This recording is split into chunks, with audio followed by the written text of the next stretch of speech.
민주당 일각에서 벌써부터 내년 지방선거 위기론이 대두되고 있다고 합니다. 오늘 발표된 여론조사 곧바로 보겠습니다. 자, 내년 지방선거의 결과를 어떻게 기대하십니까? 라는 질문이에요. 세계일보가 한국갤럽에 의뢰해서 나온 조사입니다. 여당 후보가 많이 당선돼야 한다, 44%. 야당 후보가 많이 당선돼야 한다, 39%로 집계가 됐습니다. 오차 범위 내로 지금 들어와 있는 상태죠. 다음이요. 서울로 좀 집약해서 한번 보겠습니다. 서울에서 여당 후보가 많이 당선돼야 한다는 답은 42%였고요. 야당 후보가 당선돼야 한다는 43%였습니다. 여기서 이제 오차 범위 냅니다만 42대 43 이런 결과가 나왔습니다. 최 변호사님, 지금 정당 지지도에서는 민주당이 국민의힘에 앞서 있는 조사들이 많이 나오거든요. 그런데 내년 지방선거, 특히 서울에서 바짝 붙어있는 이 조사들이 나오면서 민주당이 위기론이 대두되고 있답니다. 어떻게 보십니까? 깻잎 한 장 차이. 말씀하신 것처럼 야당 후보가 당선돼야 된다 의견과 여당 후보가 당선돼야 된다는 것이 이제는 사실상 역전되고 있는 그런 상황인 것 같습니다. 물론 이것은 하나의 어떤 그 여론조사이기 때문에 아직까지 여전히 이재명 대통령에 대한 지지율이 어떻게 보면 50%를 넘어가고 있는 이런 상황 속에서 헛물 켜면 안 되죠. 하지만 여론의 흐름이라는 것은 분명히 느껴지는 것 같습니다. 말씀드린 것처럼 지난 대선 같은 경우에는 이재명 대통령이 거의 50% 넘는 만에 했는데 물론 살짝 과반은 못됐습니다만 그로부터 지금 한 3달 넘게 지나가는 이 시점에 민주당으로서는 상당 부분 한번 돌아봐야 된다. 그럼 왜 그렇게 되느냐? 이재명 대통령의 어떻게 보면 트럼프 대통령과의 합의가 너무 잘 돼가지고 서명을 브리핑을 할 이유가 없다라고 했는데 알고 봤더니만 그거 사실 그때 도장 찍었으면 지금 IMF다 이런 얘기가 나오고 있고 거기다가 이게 민주당의 그 당 대표가 지나치게 강성으로 오는 이런 리더십의 위기 이런 부분으로 이어지는 것이 아닌가 싶은데요. 그것이 바로 여론으로 나타나고 이번 밥상에는 오히려 본인들이 했던 것보다는 밥상에 올라가는 것이 부정적인 내용이 훨씬 더 많아지는 그런 부분이 아닌가 생각을 합니다. 알겠습니다. 서울에서 여당 후보 당선 42, 야당 후보 당선 기대 43 나왔다는 건 오세훈 서울시장을 능가할 만한 독보적인 여권 후보가 아직은 보이지 않고 있다는 상황, 여권의 불안 요소도 반영되지 않았나라는 분석도 나오더군요. 실제로 오세훈 서울시장은 어제 청계천 복원 20주년 맞아서 이명박 전 대통령과 만나는 등 행보를 넓혀가고 있습니다. 들어보시죠. 우리 오세훈 시장이 이 자리에 있습니다만은 이제 청계천도 문화 예술 빛 아주 새로운 것을 입히고 있습니다. 캐드원이라는 그 만행을 봤습니다. 서울이 좋으니까 그런 것도 찍을 수 있는 거예요. 제2세 3회 캐드원이 또 나오는 소개되지 않겠나.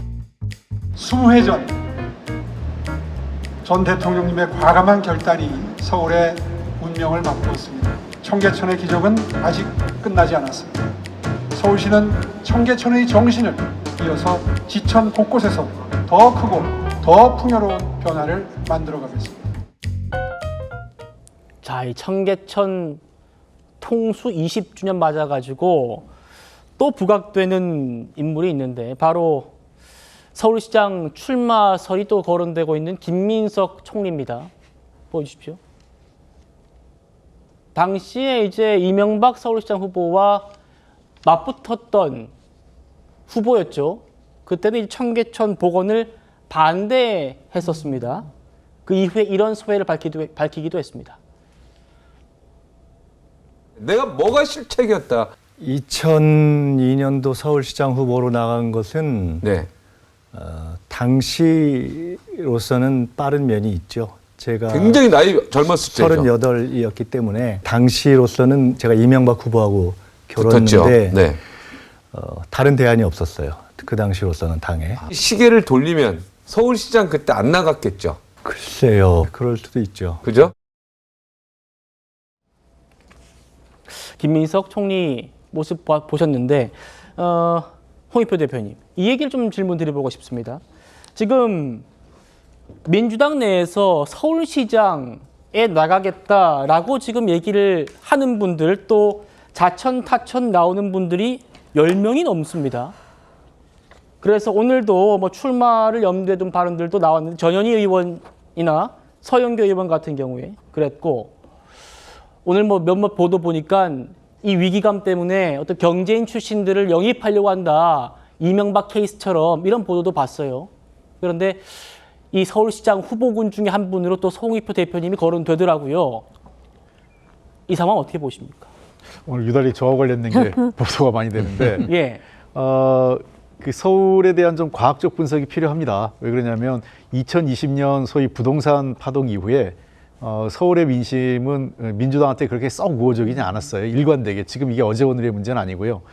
늘 전국 평균보다 갤럽 기준으로 한 2, 3%, 리얼미터 기준으로 한 4, 5% 정도가 민주당 평균보다는 서울에서 좀 낮게 나타난 경향이 있었습니다. 실제 지난번 대통령 선거에도 이재명 후보가 당시 이재명 후보가 받은 표보다 한 2% 정도 서울에서 그 적게 나왔거든요. 예. 그런 측면을 감안하면 서울은 민주당에게 그렇게 그 만만한 지역은 아니었다라는 거고 그게 뭐 꼭 오세훈 시장을 염두에 둔 게 아니라 네. 이미 당세로서 만만치 않고 특히 서울의 지역의 특성상 좀 더 확장력, 중도의 확장력이나 또는 그 서울의 경쟁력, 도시 경쟁력을 올릴 수 있는 그런 어떤 역량을 갖고 있는 후보가 매우 중요하다 이런 평가들이 당 안팎일 수도 있습니다. 그래서 현재로서는 오세훈 후보를 사실상 오세훈 후보가 제일 유력합니다. 네. 야권에서는. 그렇기 때문에 오세훈 후보를 대상으로 어떤 후보를 내세우는 게 좋으냐 이런 걸 놓고 당내에서 약간 전략적인 고민이 있고요. 그런 측면에서 당내 인사 또는 좀 더 품을 넓혀서 당 외부에 좀 그 유명한 인사까지 포함을 하는 거였습니다. 특히 이게 지난 2010년도 당시에 그 뭐 지금은 돌아가신 그 박원순 시장을 영입하는 과정이 있었잖아요. 그 당시에 민주당이 그런 고민도 했었기 때문에 지금 아마 꼭 서울을 내년 지방선거에서 승리하기 위한 다양한 그 검토와 전략적 고민을 하고 있는 시기다 이렇게 보입니다. 알겠습니다.